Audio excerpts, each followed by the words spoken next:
Hello everyone, welcome to VS study में आज के इस वीडियो में हम बात करेंगे स्टैटिक जीके का भाग 4 के बारे में। तो ज़्यादा विलंब न करते हुए शुरू करते हैं। ये सारा क्वेश्चन इंपॉर्टेंट है, आने वाले एग्जाम के लिए सारा इंपॉर्टेंट है, इसलिए आपको सेट 1, सेट 2, सेट 3, सेट 4 सभी को देखना है। बस आप सीरीज में बने रहिए, आपको बहुत ही फ़ायदा मिलेगा। तो चलिए शुरू करते हैं।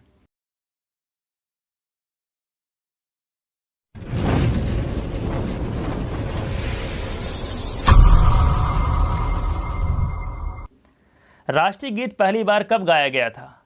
राष्ट्रीय गीत पहली बार गाया गया था 1896 में, लेकिन इसे अपनाया गया था 24 जनवरी 1950 को। अच्छा, राष्ट्रीय गान पहली बार कब गाया गया था? राष्ट्रीय गान पहली बार गाया गया था 1911 में। भारतीय संविधान के जनक के रूप में किसे जाना जाता है? भारतीय संविधान का जनक कहा जाता है डॉक्टर भीमराव अंबेडकर को। इन्होंने इस संविधान को 2 साल 11 महीना 18 दिन में लिखा था। 2 साल 11 महीना 18 दिन में इन्होंने संविधान को लिखकर पूरा किया था। और संविधान सभा का जो प्रथम अधिवेशन हुआ था 9 दिसंबर 1946 को संपन्न हुआ था, लेकिन मुस्लिम लीग ने संविधान सभा की पहली बैठक का बहिष्कार किया था। निम्नलिखित में सबसे हल्की धातु कौन सी है? सबसे हल्की धातु है लिथियम, और हाल ही में कर्नाटक के मांड्या जिले में लिथियम का भंडार मिला है। अगर सबसे भारी धातु की बात करें तो सबसे भारी धातु होता है ओस्मियम। अच्छा, थोरियम का भंडार कहाँ है? थोरियम का भंडार है केरल में, और यूरेनियम का भंडार है झारखंड में। झारखंड की राजधानी रांची है। तिब्बत में ब्रह्मपुत्र नदी को किस नाम से जाना जाता है?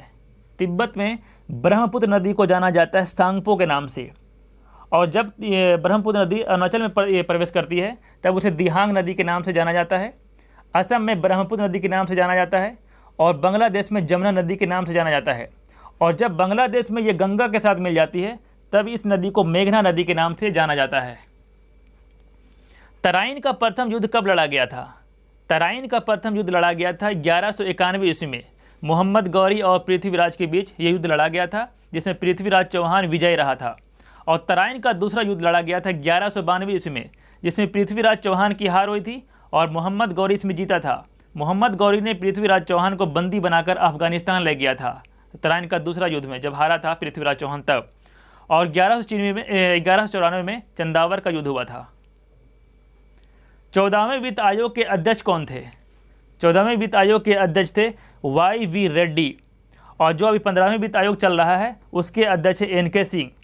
जो वित्त आयोग जो होता है, जो अध्यक्ष होता है, वो 5 साल के लिए नियुक्त किया जाता है, 5 साल के लिए।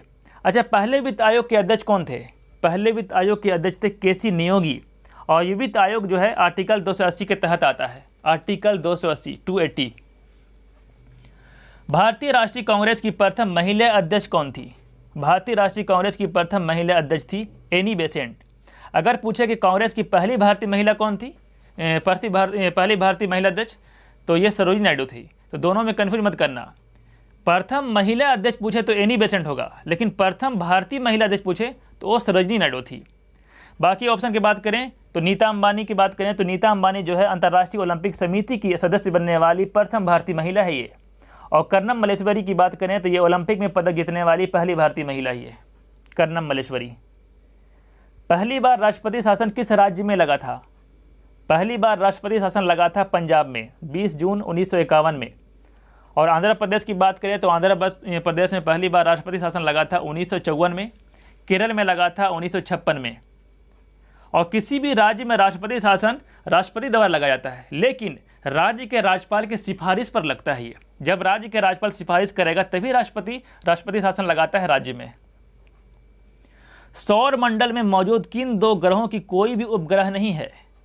तो ये बुध और शुक्र का कोई भी उपग्रह नहीं है। बाकी पृथ्वी और मंगल का भी उपग्रह है, शनि और बृहस्पति का भी उपग्रह है, अरुण और वरुण का भी उपग्रह है। बुध जो है सबसे छोटा ग्रह है ये, और शुक्र सबसे चमकीला ग्रह है, और इसे सांझ का तारा और भोर का भी तारा कहा जाता है। कि शुक्र को सांझ का तारा और भोर का तारा। हवाना किस देश की राजधानी है? हवाना क्यूबा की राजधानी है। क्यूबा की करेंसी है क्यूबन पीसो। जमैका की बात करें तो जमैका की राजधानी है किंगस्टोन, जिसका करेंसी है जमैकन डॉलर।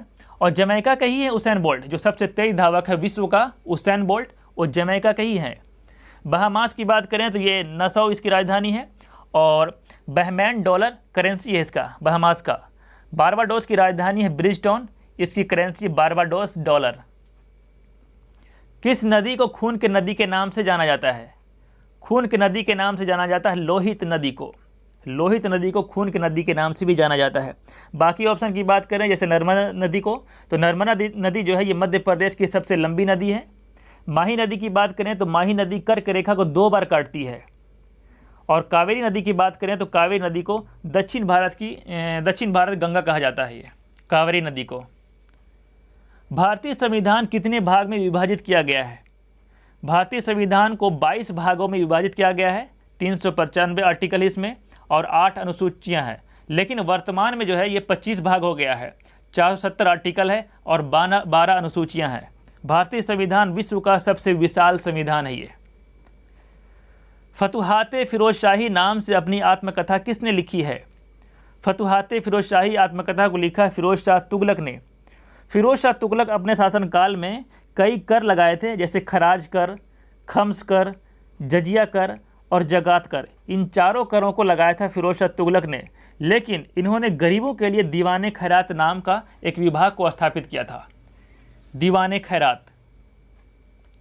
चालुक्य वंश का सबसे महान शासक कौन था? चालुक्य वंश का सबसे महान शासक था पुलकेशिन द्वितीय। और पुलकेशिन द्वितीय की लड़ाई हुआ था हर्षवर्धन के साथ नर्मदा नदी के तट पर, जो पुलकेशिन द्वितीय ने ही जीता था। अच्छा, दक्षिण भारत में चालुक्य वंश की स्थापना किसने किया था? दक्षिण भारत में चालुक्य वंश की स्थापना किया था पुलकेशिन फर्स्ट ने, लेकिन सबसे महान जो शासक था वो पुलकेशिन द्वितीय था। चालुक्य वंश का जो अंतिम शासक था वो था कीर्तिवर्मन द्वितीय। तो ये सब याद रखना, चालुक्य वंश का अंतिम शासक कीर्तिवर्मन द्वितीय था और चालुक्य वंश का सबसे महान शासक पुलकेशिन द्वितीय था। लेकिन दक्षिण भारत में जो चालुक्य वंश की स्थापना हुआ था वो पुलकेशिन फर्स्ट ने किया था। किसके शासनकाल में चीनी यात्री ह्वेन-त्सांग भारत आया था? ह्वेन-त्सांग आया था हर्षवर्धन के शासनकाल में। अगर आपसे पूछे कि पहला चीनी यात्री कौन था जो भारत आया था, तो पहला चीनी यात्री था फहयान, वो चंद्रगुप्त द्वितीय के शासनकाल में आया था। निम्नलिखित में से कौन सी अंतःस्रावी ग्रंथि गले में पाई जाती है? तो ये पाया जाता है थायराइड। थायराइड जो है अंतःस्रावी ग्रंथि गले में पाया जाता है। और थायराइड से थायरॉक्सिन हार्मोन निकलती है। थायरॉक्सिन हार्मोन निकलती है आयोडीन की कमी से, और जब आयोडीन की कमी हो जाता है तो गले में घेंगा हो जाता है, घेंगा की बीमारी। भारतीय विज्ञान कांग्रेस के पहले अध्यक्ष कौन थे? भारतीय विज्ञान कांग्रेस के पहले अध्यक्ष थे सर आशुतोष मुखर्जी। बाकी ऑप्शन की बात करें, जैसे गौतम काजी की बात करें तो ये गौतम काजी जो है पहले भारतीय थे वर्ल्ड बैंक में मैनेजिंग डायरेक्टर का पद संभालने वाले। कर्नल जतिंदर बजाज की बात करें तो ये पहले भारतीय थे जो दक्षिण पोल पर गए थे। पहले भारतीय थे दक्षिण पोल पर जाने वाले, कर्नल जतिंदर बजाज। भारतीय संविधान में निम्न में से किस अनुसूची में दल बदल कानून है? दल बदल कानून है 10वीं अनुसूची में। और 10वीं अनुसूची जो है 12वां संविधान संशोधन में जब 1985 में हुआ था तब लाया गया था ये दल बदल कानून। नए राज्य बनाना, उसके नाम और सीमाओं में परिवर्तन करने की शक्ति निम्न में से किसके पास होता है? तो ये होता है संसद के पास, संसद द्वारा किया जाता है। भारत देश में 2 सदन है, एक निचला सदन जिसे लोकसभा कहा जाता है और एक ऊपरी सदन जिसे राज्यसभा कहा जाता है।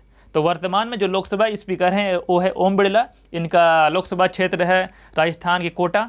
और राज्यसभा जो अध्यक्ष हैं वेंकैया नायडू, जो उपराष्ट्रपति हैं भारत के वेंकैया नायडू, वो है राज्यसभा अध्यक्ष। 49वीं समांतर रेखा किन 2 देशों के मध्य की सीमा रेखा है ये? तो ये है अमेरिका और कनाडा के सीमा को कहा जाता है 49वीं समांतर रेखा, यानी 49 पैरेलल लाइन। और भारत और पाकिस्तान की बात करें तो भारत और पाकिस्तान की सीमा को कहा जाता है रेड क्लिफ। सो गाइस, ये वीडियो कैसा लगा जरूर कमेंट करके बताइएगा। मिलते हैं नेक्स्ट वीडियो में। Thank you so much.